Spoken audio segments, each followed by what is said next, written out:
experiencing this journey. What can I say? It's complicated. Hi guys, welcome back to my channel. My name is Untitled. This is a channel where we talk about fragrances, art.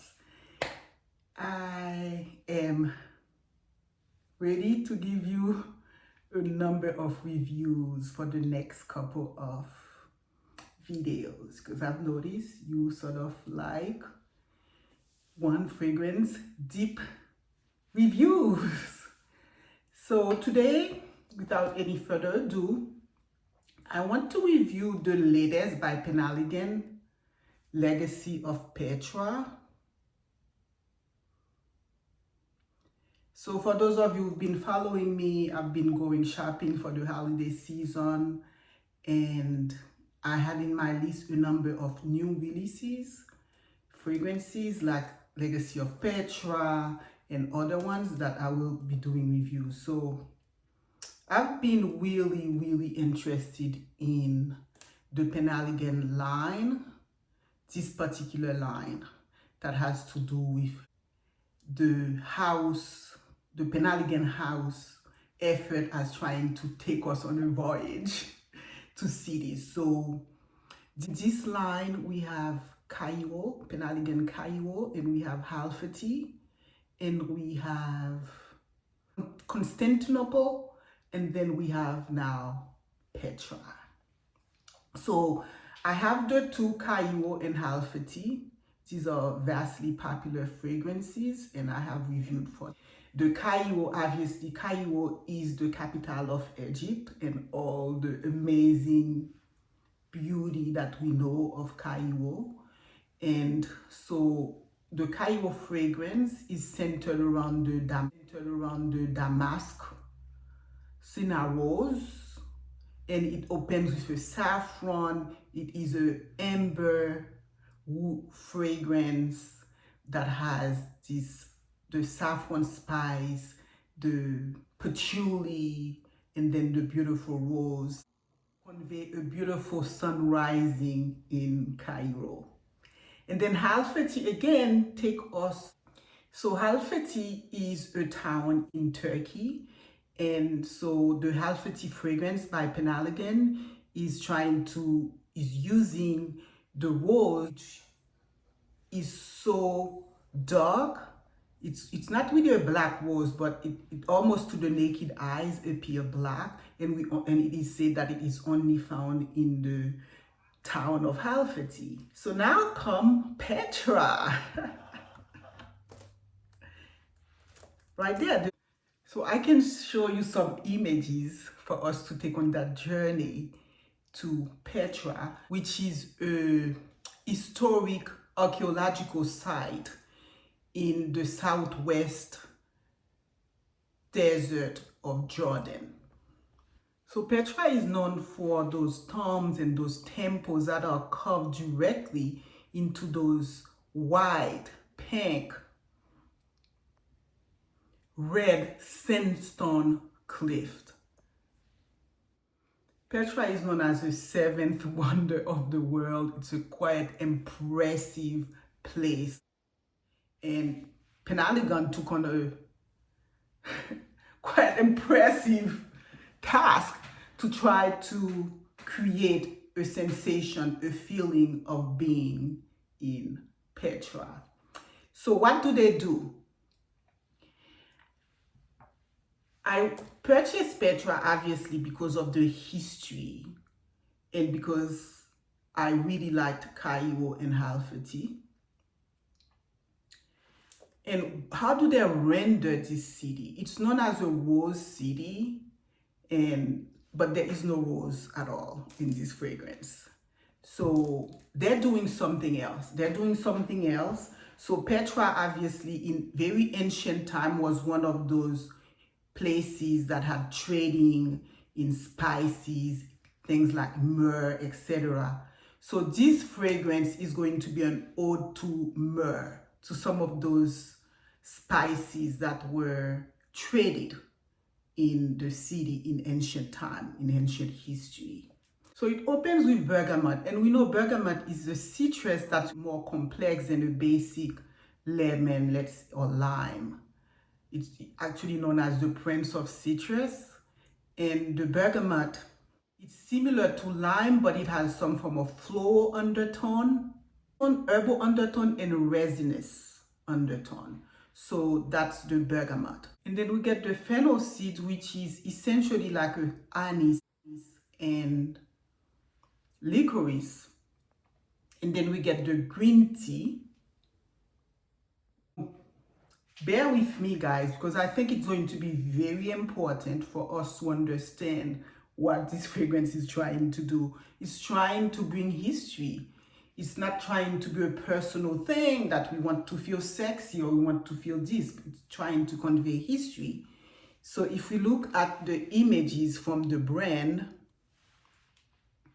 it's showing you an archaeological site in Jordan, right there. And this is how it's presenting the perfume. It's saying, cameras rolled as our hero steps into an uncharted cave of aroma and discovers what the canyon have to offer. And these are the images that the brand is showing the canyons to introduce what this fragrance is hoped to offer us. And you discover Petra.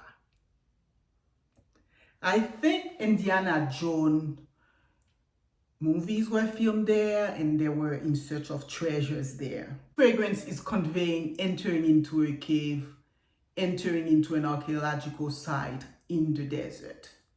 It's not, that's the history that it's trying to convey. Let's see what else it says. So the notes in the fragrance continue to tell us what it's trying to convey. Bracing these desert winds, a riddle of bergamot and balsam, dusk greets a convoy of fragrant woody amber, and just in time for tea. Warm mirth makes tarrying tempting, but is it all a facade? Surely not. So it's trying to convey a beautiful afternoon in the desert in Petra. We're just on time for tea. So this is why it opens with green tea, bergamot, and fennel seed. So I got a sample, guys, because I felt like I really needed to experience this fragrance. So I've been experiencing it this whole week because I have found it quite challenging, just to say off the bat. So it opens definitely herbaceous, and you start getting the anise from the fennel seed. It's quite, and you get the green tea. It's quite photorealistic, I would say. It's not trying, it's those ingredients that they mentioned are really coming through at the top. The bergamot, the seeds, the fennel seeds, and the green tea.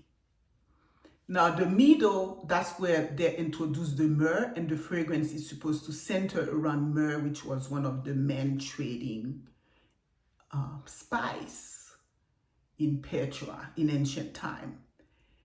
And then it has licorice root, and then it has cistus oil. Cistus oil for spiritual grounding, balancing, and can help in times of crisis, trauma, and emotional pain, according to medical references. I have found, as I've worn this fragrance, this is the feeling I get. In the beginning is not the easiest because of the herbaceous. It begins a little bit screechy, and it doesn't begin as like the prettiest fragrance you would have as in a commercial fragrance.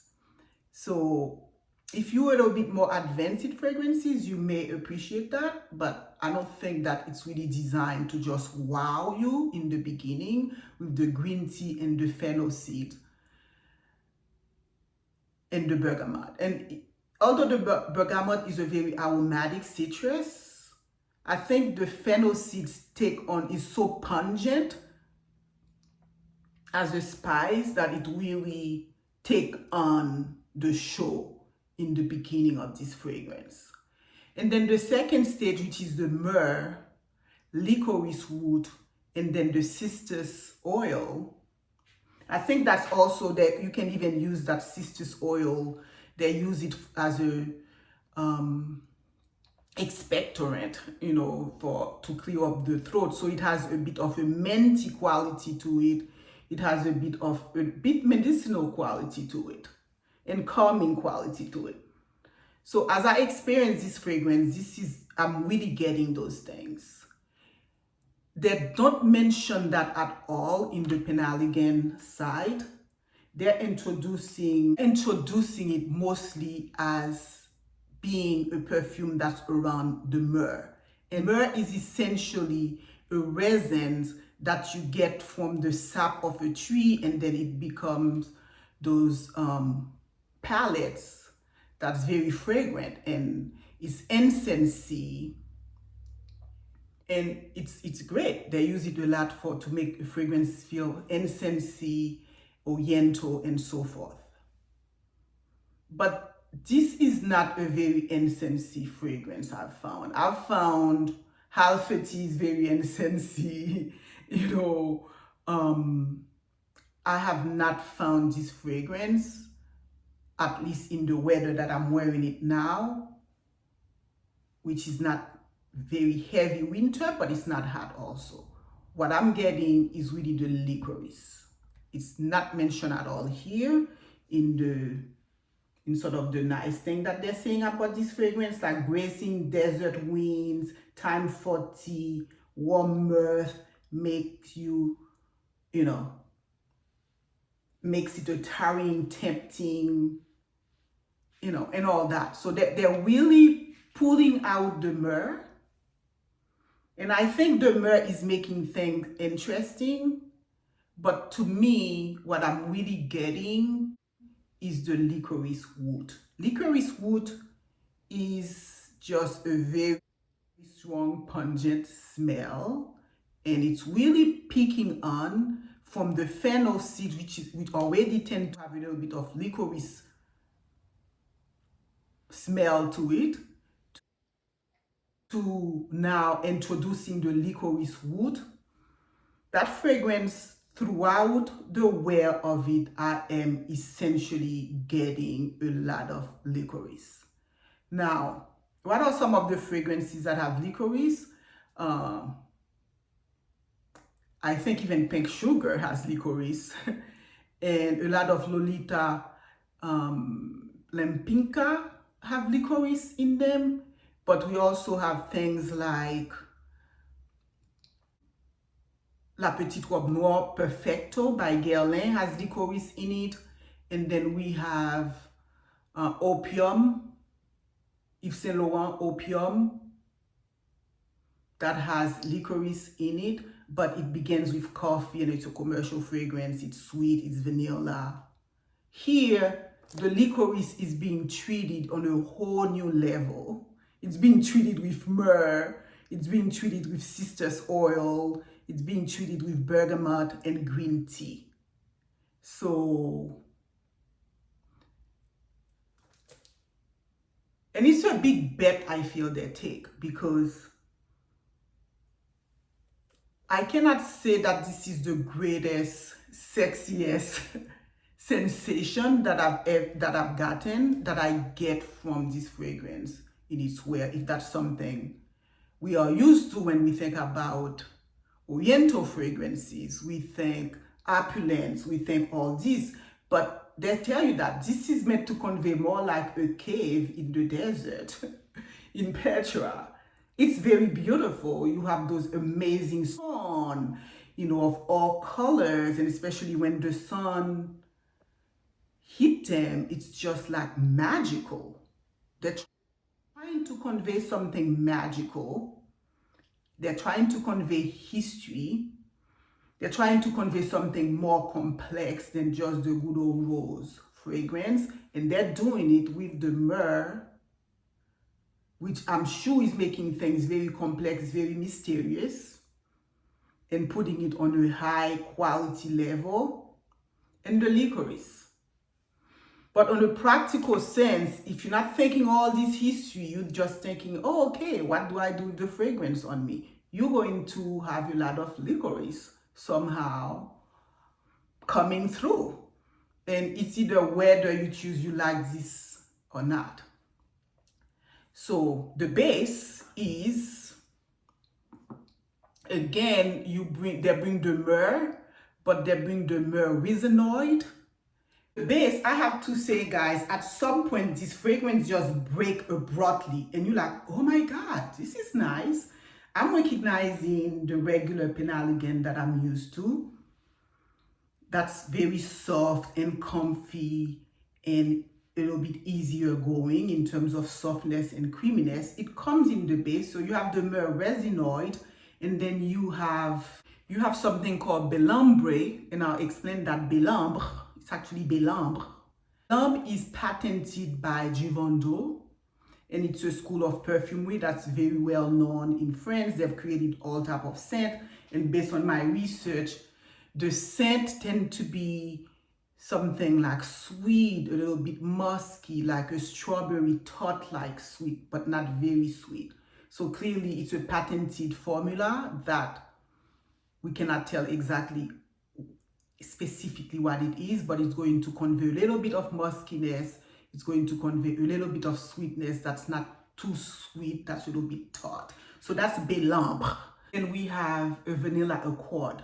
Now I say accord, guys, because what we need to realize in perfumery, I mean, I'm not an expert, it's just based on my research for my own satisfaction, that an accord is something that a perfumer makes out of. It's like a recipe that they create. So a vanilla accord is not going to be your simple vanilla. It's going to be something, so you can have a complex accord or a simple accord that's going to have 6 to 10 ingredients. And there's going to be all type of things in it.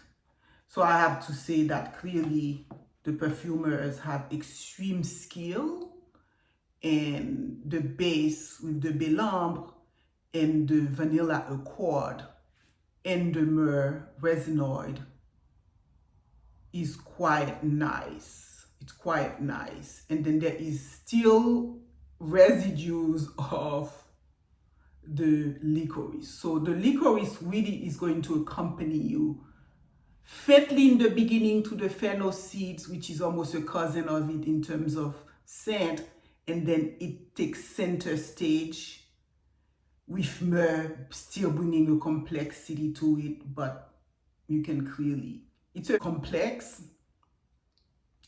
it's creamy, but you have the licorice that can annoy you a little bit. No matter how many times I've used it so far in the weather where I am in Florida, the licorice is really coming through for me.